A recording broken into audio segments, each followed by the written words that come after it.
Very much इसका social sciences का।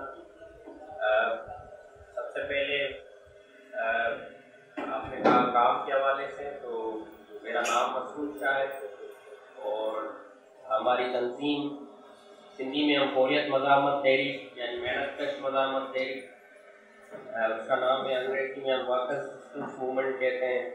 तो हमारा काम जो है बेसिकली सोशलिस्ट मार्क्सिस्ट जो है वो हमारा फ्रेमवर्क है और हम सिंध में काम कर रहे हैं।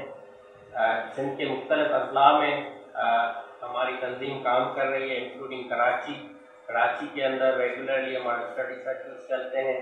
तो यहाँ पर हमारा एक फाल ऑर्गेनाइजिंग यूनिट भी है और ज़्यादातर हम आर्टिकुलेट करते हैं मार्क्सिज्म को नेशनल लिबरेशन के साथ। हम समझते हैं कि मार्क्सिज्म जो है वो हमारा फ्रेमवर्क है आइडियोलॉजिकल, लेकिन पाकिस्तान के एक ख़ास तनाजुर में हम समझते हैं कि इनकलाबात और जो बुनियादी तब्दीलियाँ हैं वो नेशनल लिबरेशन के रूप से आ सकती हैं। जो यहाँ की ऑप्रेस नेशंस हैं, पख्तून हैं, बलोच हैं, सिंधी हैं, सराइकी हैं, कश्मीरी हैं, गिलगिती हैं, तो इन नेशनल लिबरेशन को क्लास के साथ जोड़ना और आगे बढ़ने की ज़रूरत है। यानी एक तरफ हमारे पास नेशनलिज्म है, दूसरी तरफ हमारे पास एब्स्ट्रैक्ट क्लास रिडक्शनिज्म है। तो हम उन दोनों चीज़ों से तारा हटकर एक काम करने की कोशिश कर रहे हैं। तो यही मुख्तसर तारुफ है।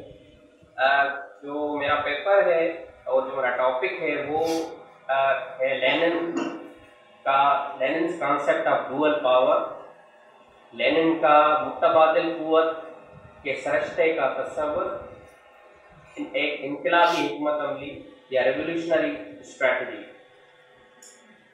बेसिकली ये जो तस्वुर है लेनिन का, वो लेनिन ने अप्रैल 1917 यानी जब फरवरी इनकलाब रशिया में कंप्लीट हुआ, बुर्जुआ डेमोक्रेटिक रेवोल्यूशन, उसके बाद वहाँ पर एक स्पेशल किस्म की पिकुलर किस्म की सर्कमस्टांसेस पैदा हुई।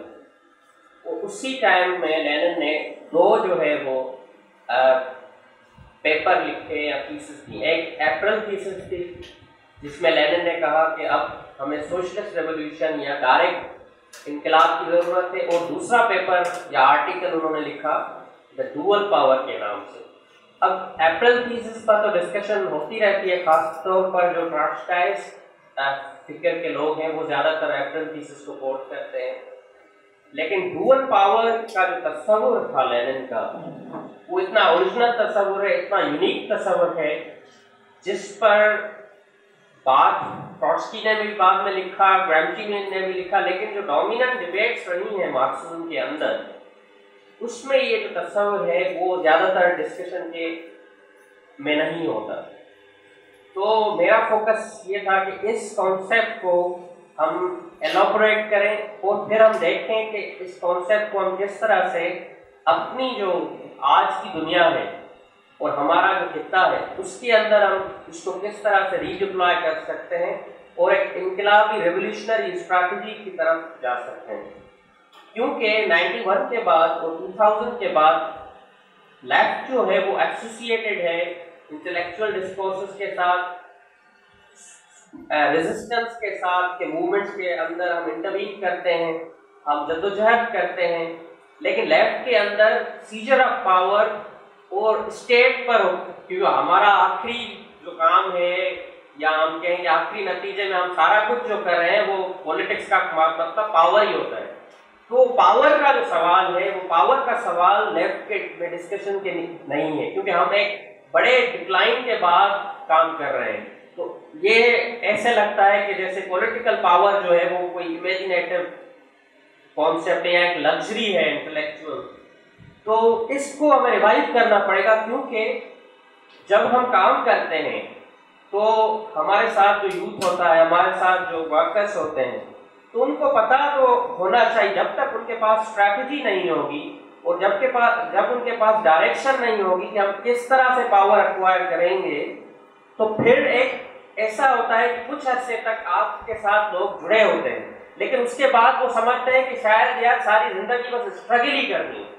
तो जब तक एक रोड मैप नहीं होगा तब तक हमारे जो वर्कर्स हैं हमारे साथ जुड़े नहीं होंगे। तो कैडर का जो बिखर जाना है, खासतौर पर यूथ के अंदर 5 साल सियासत की, 3 साल सियासत की, उसके बाद छोड़ दिया काम, उसका बड़ा जो ड्रॉबैक है या बड़ा जो उसका सबब है वो ये है कि लेफ्ट के पार्टीज को स्ट्रैटेजी का जो सवाल है, पावर कैप्चर का जो सवाल है, वो उनके पास मौजूद नहीं है। तो उसके हवाले से लेनिन का जो डुअल पावर का तस्वुर है वो हमें जो है वो एक राह वर्क कर सकता है। अब डुअल पावर का तस्वुर जो है ब्रीफली मैं बताऊंगा कि उसका मकसद जो था लेनिन का, वो दो जो नुक्ते थे।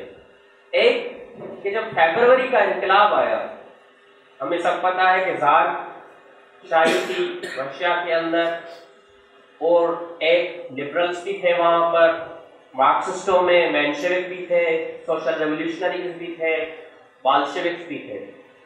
फरवरी इनकलाब जो था वो लोगों का, वर्कर्स का, औरतों का एक मजमूई तौर पर मज़ाहमती एक लहर थी, जिसके नतीजे में वहां पर एक डेमोक्रेटिक रिवॉल्यूशन आई कि सारों ने मिलकर ज़ारशाही को ख़त्म किया और एक प्रोविजनल गवर्नमेंट बनी जो असेंबली के नुमाइंदों पर मुश्तमिल थी। दूसरी तरफ क्या हुआ कि 1905 के अंदर वर्कर्स ने अपनी सोवियतें बनाई थी, और वो सोवियतें जो थी वो कोई ट्रेड यूनियन नहीं थी। सोवियत जो थी वो ट्रेड यूनियन का आगे का मरहला था, और वो वर्कर्स से सिर्फ नहीं बनाई, लेकिन वो वर्कर्स के जो भी सेक्टर्स हैं, खासतौर आर्मी, रशिया की आर्मी के अंदर सोवियत्स बन गए। और वो सोवियत्स जो थे वो economic, political and social organisation. For example, अगर इंडस्ट्रीज के अंदर सोवियत्स हैं तो उसका मतलब ये नहीं कि वो कलेक्टिव बार्गेनिंग की जदोजहद कर रहे हैं। सोवियत्स का मतलब ये होगा कि इकोनॉमिक प्रोडक्शन इस इंडस्ट्री की कितनी होगी, कितनी होनी चाहिए, लोगों की पूरी इंडस्ट्रियल का जो सोशल, इकोनॉमिक और एडमिनिस्ट्रेटिव कंट्रोल है वो सोवियत्स करती है। इसी तरह आर्मी के अंदर अगर सोवियत्स है तो सिर्फ जनरल का ऑर्डर नहीं चलेगा, आर्मी की सोल्जर्स जो है उनकी सोवियतें ये कहेंगी कितना हथियार डिप्लॉय किस तरफ करना है, और हम लड़ना भी चाहते हैं या नहीं भी लड़ना चाहते हैं। तो ये एक सोवियत्स का तस्वुर था 1905 में। और ये सोवियत्स जो थी ये कोई किसी पार्टी ने नहीं बनाई थी, ये सोवियत्स लोगों की क्रिएटिव स्ट्रगल के नतीजे में समाज के अंदर से क्रिएटिवली वर्किंग क्लास की एक क्रिएटिविटी थी, जिन्होंने एक डुअल किस्म का इदारा बनाया था जिसको हम सोवियत्स कहते हैं। तो 1917 में जब फरवरी का इनकलाब आया तो एक तरफ प्रोविजनल हुकूमत बन गई, दूसरी तरफ उसी समाज के अंदर एक डुअल पावर बन गया। वो पावर था सोवियत्स का पावर, जो आर्मी के अंदर, इंडस्ट्री के अंदर, इवन पीजेंट्स के अंदर सोवियत्स बन गए। अब लेनिन कह रहा है कि डुअल पावर एक तरफ तो एक पर्टिकुलर सूरत हाल है जब रियासत के अंदर एक मुतबादिल रियासत बन जाए, एक ऐसा कंजक्चर है, एक ऐसा पॉलिटिकल कंजक्चर है जहां पर बूर्जुआ स्टेट और उनके इदारों, जो प्रोविजनल गवर्नमेंट थी, जो डूमा थी, असेंबली थी, उसके मुतबादिल एक दूसरी कुव्वत जो एम्ब्रियोनिक सही हो लेकिन दूसरी working class political economic power जुड़ जाए, उसको लेनिन कह रहा है डुअल पावर। एक तरफ उसका मकसद ये है, दूसरी तरफ उसका मकसद ये है कि डुअल पावर सिर्फ इक्विलिब्रियम ऑफ फोर्सेस नहीं है कि बूर्जुआजी का पावर बन जाए, नीचे से वर्किंग क्लास का, जो भी वर्किंग क्लास के पढ़ते हैं उनका पावर बन गया है, उनका एक ऐसा इदारा बन गया है जो फ्यूचर स्टेट हो सकता है, एक एम्ब्रियोनिक स्टेट बन गई है, सिर्फ इक्विलिब्रियम ऑफ फोर्स नहीं है। डुअल पावर ऐसी चीज है, डुअल पावर डेजिग्नेट करता है new kind of political power, new practice of politics, क्योंकि बूर्जुआ डेमोक्रेसी एक न्यू प्रैक्टिस ऑफ पॉलिटिक्स जो अपोजिशन में है किससे, बूर्जुआ लिबरल पॉलिटिक्स के साथ। अक्सर बातें होती हैं कि सोवियत यूनियन एक डिक्टेटरशिप थी या कम्युनिस्ट जमहूरियत को नहीं मानते। यहां पर लेनिन उसको रद्द करता है। लेनिन कहता है कि डुअल पावर का मतलब यह है कि बूर्जुआ लिबरल पार्लियामेंटेरियनिज्म के मुतबादिल सोवियत्स जो हैं वो अल्टरनेटिव प्रैक्टिस ऑफ पॉलिटिक्स हैं और ये ज्यादा जमहूरी हैं, क्योंकि बूर्जुआ जो पार्लियामेंटेरियनिज्म है वो एक खास प्रेमिस पर खड़ा है। वो प्रेमिस ये है कि उसकी लेजिटिमेसी ड्राइव होती है इलेक्टोरेट से, यानी पार्लियामेंट्री मेजॉरिटी से। अब पार्लियामेंट्री मेजॉरिटी जो है वो आती है इलेक्टोरेट से। इलेक्टोरेट क्या है? इलेक्टोरेट एटमाइज्ड जो इंडिविजुअल्स हैं, अस्यूम किया जाता है कि इलेक्टोरेट जो है यानी जो सिविल सोसाइटी है, बूर्जुआ पॉलिटिक्स जो है वो state and the civil society की सेपरेशन पर खड़ी है। वो कहते हैं कि जो सिविल सोसाइटी, जो समाज का इकोनॉमिक्स का दायरा है, समाज का जो मईशत का, समाजियात और माशरत का जो दायरा है वो सिविल सोसाइटी है, वो रियासती इदारे अलग हैं। अब रियासत की लेजिटिमेसी ये है कि सिविल सोसाइटी के अंदर जो लोग हैं, जो फर्द हैं, वो आपस में कॉन्ट्रैक्ट करते हैं और वो अपना पावर कंसीड करते हैं किसको? स्टेट को। जब जो कॉन्ट्रैक्ट, सोशल कॉन्ट्रैक्ट की थ्योरी है, तो वहां से लेजिटिमेसी ऑफ द स्टेट बनती है, जिसको हम सॉवरेनिटी कहते हैं, जो हमारे आइन में भी लिखा हुआ है कि वैसे तो हमारा आइन थियोक्रेटिक भी है कि पहले सॉवरेनिटी अल्लाह ताला को है, लेकिन लोगों को भी है कि वहां से लेजिटिमेसी आएगी। लेकिन अगर आप गौर करें तो सिविल सोसाइटी के अंदर रहने वाले लोग इंडिविजुअल्स नहीं है, एटमाइज्ड इंडिविजुअल्स नहीं है। समाज के अंदर तबकात और जबर मौजूद है। और अगर आप डीपली देखें तो रियासत जो है वो एक इलेक्टोरेट की पैदावार नहीं है, लेकिन रियासत जो है वो कंसोलिडेशन है सिविल सोसाइटी के अंदर डोमिनेंट फोर्सेस की। तो मार्क्स कहता है कि सिविल सोसाइटी और पॉलिटिकल सोसाइटी की सेपरेशन अपरेंट है। पीछे जाएंगे, डीपर जाएंगे तो पता चलेगा कि रियासत तो रिफ्लेक्शन है। सिविल सोसाइटी के अंदर डोमिनेंट जो जाबिर कुव्वतें हैं उनकी, तो रियासत की लेजिटिमेसी जो है वो जमहूरी नहीं है। तो लेनिन कहता है कि bourgeois parliamentarianism is indirect form of democracy, abstract form of democracy, जबकि सोवियत्स जो हैं वो डायरेक्ट डेमोक्रेसीज हैं, क्योंकि यहाँ पर किसी लॉ जो पार्लियामेंट ने पास किया हो उसकी बुनियाद पर इख्तियार नहीं चलते, लेकिन सोवियतों के अंदर जो मजदूर हैं या फौजी हैं या पीजेंट्स हैं उनके डायरेक्ट इनिशिएटिव पर इख्तियार चलते हैं। फॉर एग्जाम्पल अगर सोवियत्स हैं तो उनकी एडमिनिस्ट्रेशन, फॉर एग्जाम्पल अगर कराची के शहर में सोवियत्स बन जाए तो सोवियत्स जो यहाँ का पब्लिक ऑफिशियल होगा, यहाँ का जो मेयर होगा, यहाँ का जो पुलिस होगी, यहाँ की जो ब्यूरोक्रेसी होगी वो किसके अंडर होगी? सोवियत के अंदर। तो एक ऑफिशियल टर्म खत्म हो जाएगा। और सोवियत्स में यह भी निजाम था कि जब भी कोई ब्यूरोक्रेट जो किसी रियासत ने मुकर्रर नहीं किया, ब्यूरोक्रेट इलेक्ट होते थे सोवियत से, और जब भी वो कारकर्दगी नहीं दिखाते थे तो सोवियत उनको रिकॉल कर सकते थे। तो लेनिन ने कहा कि बूर्जुआ पार्लियामेंटेरियनिज्म के मुकाबले में सोवियत्स जो है अल्टरनेटिव सिर्फ स्टेट नहीं है, एम्ब्रियोनिक स्टेट नहीं है, एक नया इंसानी पॉलिटिक्स का एक नया तस्वर है जो डायरेक्ट डेमोक्रेसी और पॉपुलर सोवरेनिटी पर खड़ा है, जो किसी इनडायरेक्ट डेमोक्रेसी पर नहीं खड़ा। इसलिए सोवियत डेमोक्रेसी जो है वो ज्यादा बालातर है बूर्जुआ पार्लियामेंटेरियनिज्म और लिबरल डेमोक्रेसी के साथ। ये थी 1917 में डुअल पावर की लेनिन कॉन्सेप्शन। इसमें जब दो खुसूसियात बताता है लेनिन, तो फिर आगे एक बात करता है कि जब समाज के अंदर डुअल पावर क्रिएट हो जाता है तो फिर वो जंक्शन होता है जहां पर वेंगार्ड ऑफ द वर्किंग क्लास यानी पॉलिटिकल पार्टी, उस पर लाजिम हो जाता है कि वो फ्रंटल अटैक करे बूर्जुआ स्टेट पर और ट्रांसफर ऑफ, क्योंकि बैलेंस ऑफ फोर्स पैदा हो गई है।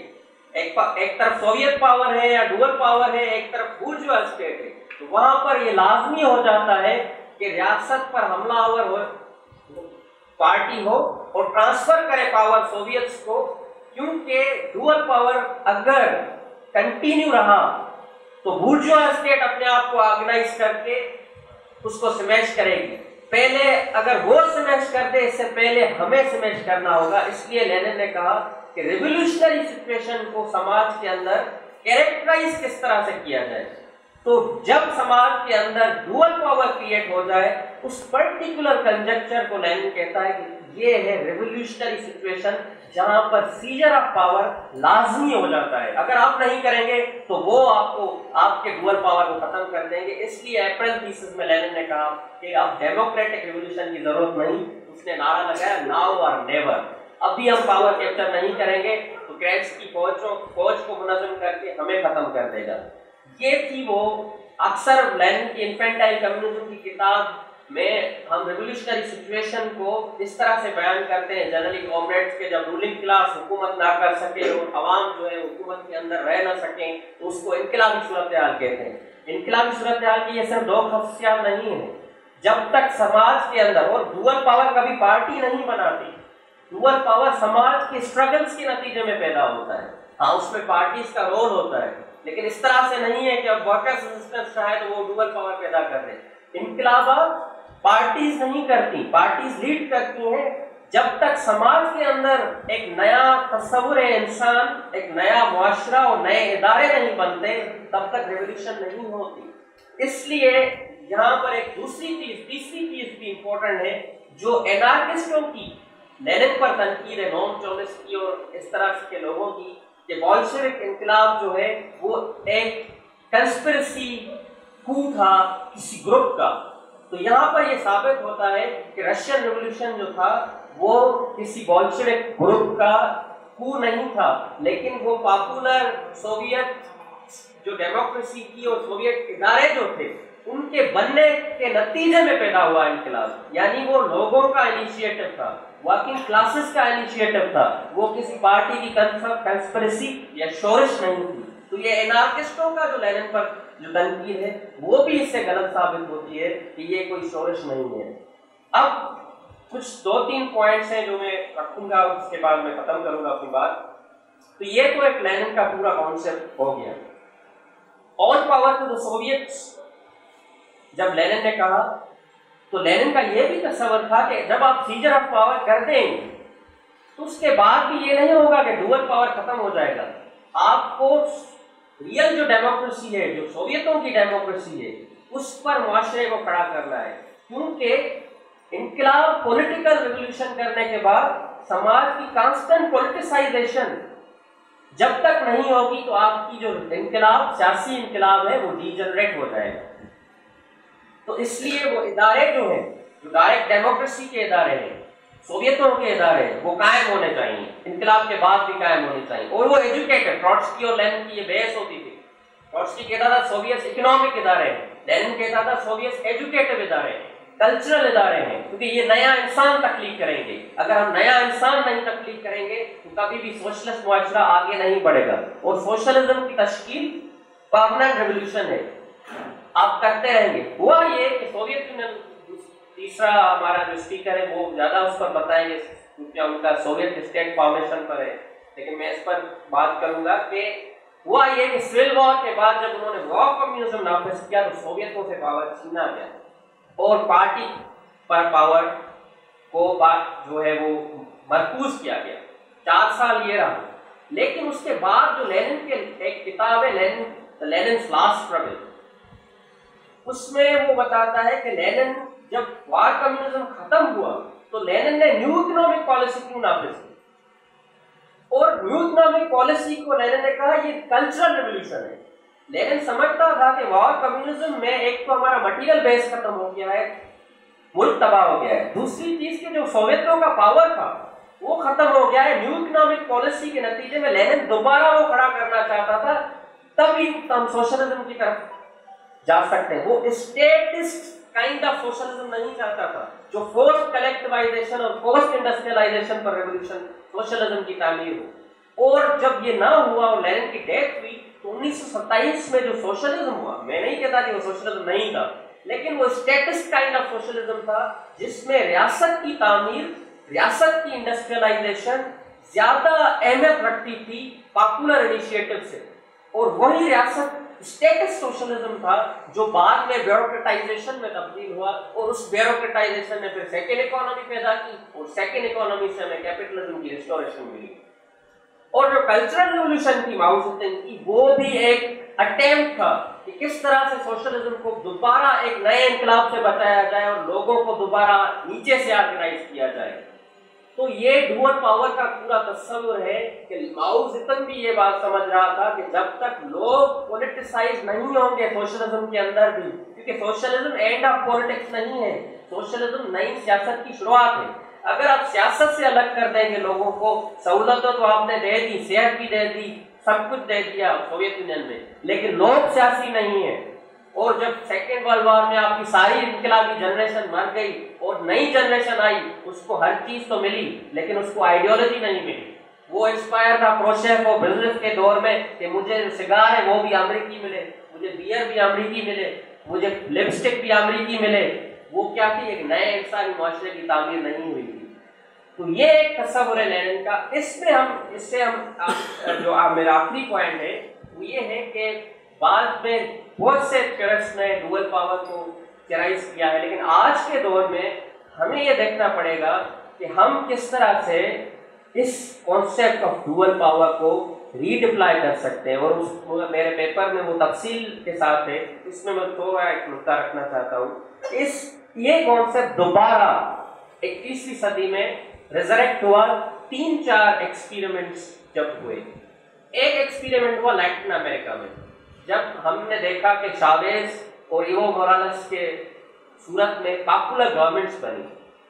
तो लैटिन अमेरिका में एक कॉन्सेप्ट बना कि अब सारी दुनिया के इंपीरियलिस्ट कोर के अंदर कैद है, फाइनेंशियल कैपिटल के अंदर बंद है, तो पॉपुलर गवर्नमेंट्स किस तरह से सोशलिज्म की तरफ जाएं। तो लैटिन अमेरिका में ये कॉन्सेप्ट डेवलप हुआ, बहुत से थियरिस्ट्स ने कॉन्सेप्ट डेवलप किया कि popular government plus workers councils from below, जो नीचे से डुअल पावर होगा वर्कर्स का, पीजेंट्स का, स्टूडेंट्स का, वो बैलेंस करेगा चावेज की वैसिलेशन को। यानी पॉपुलर गवर्नमेंट एक हद तक कभी बुर्जुआजी भी हो जाती है, कभी जो है वो सोशलिस्ट लीडिंग भी हो जाती है। यानी चावेज ने जब ऑयल की नेशनलाइजेशन की तो वो उसने अपनी मर्जी से नहीं की थी। जब डिक्टेटरशिप आई और लोगों ने उसको बचाया तो फिर उसको समझ में आई कि हमें ऑयल की नेशनलाइजेशन करनी चाहिए।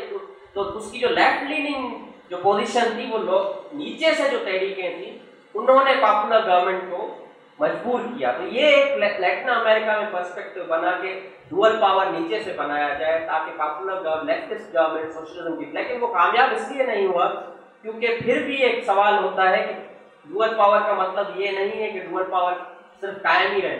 ये जरूरी है कि स्टेट को स्मैश किया जाए और डुअल पावर की तरफ ट्रांसफर किया जाए पावर, नीचे के पावर की तरफ। दूसरा एक अहम जो कॉमरेड भी आया टर्की और से, वो है रोजावा का सीरिया के अंदर।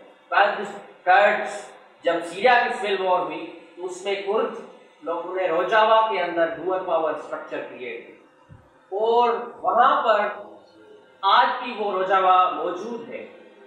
और उन्होंने जो एक सिस्टम क्रिएट किया हुआ है। जब सीरिया में सिविल वॉर आई तो स्टेट्स जो थी, सीरियन स्टेट जो थी, वो डिसमेंटल हो गई और एक वैक्यूम पैदा हुआ। तो कुर्दों ने अपने इलाके खाली करवाए और वहां पर एक अल्टरनेटिव स्ट्रक्चर्स पैदा की जिसको भी हम डुअल पावर, लेकिन उनके साथ भी ये मसला था कि वो अब डुअल पावर से आगे निकलकर रियासत की तामीर किस तरह से करें। तो ये सवालात मौजूद हैं। हम समझते हैं कि एक थिंकर है फ्रेडरिक जेम्सन, जिसने डुअल पावर को नए सर एलॉबरेट किया है। तो हम समझते हैं कि आज के दौर में और हमारे खित्ते के अंदर डुअल पावर की तामीर पहली हमारी लेफ्ट की स्ट्रेटजी होनी चाहिए, क्योंकि हम अभी तक किसी ऐसी सूरत हाल में खड़े नहीं कि यहाँ पर पाकिस्तान के अंदर, सिंध के अंदर, बलूचिस्तान के अंदर कोई डुअल पावर खड़ा हो गया हो जो अब रियासत पर अभी हम ये सोचें कि अब हम इनकलाब कर रहे हैं। हमें पहले अल्टरनेटिव स्ट्रक्चर्स, पॉपुलर स्ट्रक्चर्स की तामीर की जदोजहद करनी है।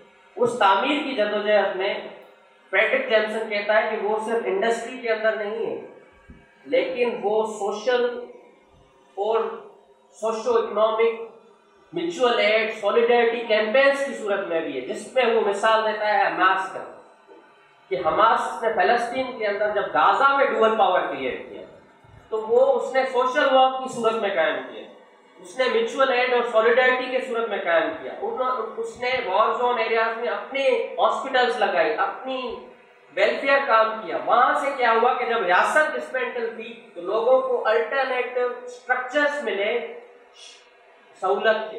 जब अल्टरनेटिव स्ट्रक्चर्स मिले तो हमास ने वहां पर गाजा के अंदर एक डुअल स्ट्रक्चर क्रिएट कर दिया। आज वो और 2006 में फिर उसने इलेक्शन भी जीत ली और आज वो वाकई डुअल पावर है। इस पैराडाइम में हमें देखना पड़ेगा कि अब जब हम देखते हैं कि बलूचिस्तान में आर्म स्ट्रगल चल रही है और एक पॉलिटिकल मूवमेंट भी चल रही है, तो ये किस तरह से उसको स्ट्रक्चर्स में तब्दील करते हैं।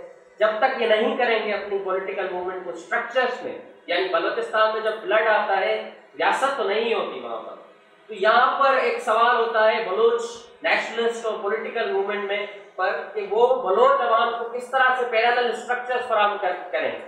सिंध के अंदर फ्लड आया तो हमारे पास भी ये एक मौका था कि हम स्ट्रक्चर्स बनाए पैरेलल, और ये सिर्फ सोशल वर्क के अंदर नहीं है, इंटेलेक्चुअल स्पेसेस के अंदर जिस तरह से आप काम कर रहे हैं, ये एक डुअल पावर है। क्योंकि जो एकेडमिक रिसर्च, जो कमर्शलाइज्ड रिसर्च है, ये एक अल्टरनेटिव रिसर्च है। तो ऐसे इदारे हमें बनाने हैं अदब के अंदर, स्टूडेंट्स के अंदर।